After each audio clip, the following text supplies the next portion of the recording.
তুলকার্ম শহরের প্রান্তে একটি দুর্বল টিনের ঘরে দিন কাটছে ইব্রাহিম খানের ও তার পরিবারের। একসময় তারা তুলকার্ম শরণার্থী শিবিরে থাকতেন, কিন্তু ইসরায়েলি সামরিক অভিযানের সময় তাদের ঘর ছাড়তে বাধ্য করা হয়।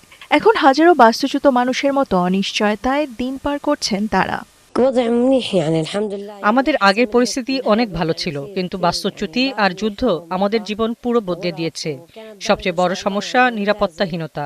কোনো আশ্রয় কেন্দ্র নেই আমাদের, যেখানে থাকি সেখানেই লুকোতে হয়। এরই মধ্যে প্রতিনিয়ত রকেটের শব্দে আমরা আরও আতঙ্কিত। এদিকে ইরান ইসরায়েল উত্তেজনার প্রভাবে পশ্চিম তীরে বিভিন্ন জায়গায় রকেটের ধ্বংসাবশেষ পড়ার খবর পাওয়া যাচ্ছে, যা এই পরিবারগুলোর ঝুঁকি আরও বাড়িয়ে দিয়েছে। প্রথম দিনটা খুব কঠিন ছিল। আমরা ঘর থেকে কিছুই নিতে পারিনি, কাপড় পর্যন্ত না। আমাদের জোর করে বের করে দেওয়া হয়। পরিস্থিতি এখনো বেশ কঠিন। অনেক সময় মানুষ খাবার এনে দেয়, না হলে খাবার কেনাও কষ্ট হয়ে যায়। আর বারবার বাস্তুচ্যুত হয়ে হাজারো ফিলিস্তিনির ভবিষ্যৎ নিয়ে দুশ্চিন্তা এখন সবচেয়ে বড় বাস্তবতা। এটা দ্বিতীয়বার আমরা বাস্তুচ্যুত হলাম। আমার বাবা 1967 সালে উচ্ছেদ হয়েছিলেন, আর এখন আমরা হলাম। হয়তো আবারও আমাদের বের করে দেবে ঘর থেকে। কোথায় যাব জানি না।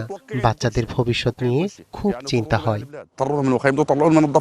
হাজারো অনিশ্চয়তার মধ্যেও বাস্তুচ্যুত পরিবারগুলো চেষ্টা করে একসাথে থাকার। তারা চায় স্বাভাবিক জীবনের ছোট ছোট মুহূর্ত ধরে রাখতে, কিন্তু নিরাপত্তাহীনতা, অনিশ্চয়তা আর ভয় যেন তাদের প্রতিদিনের সঙ্গী।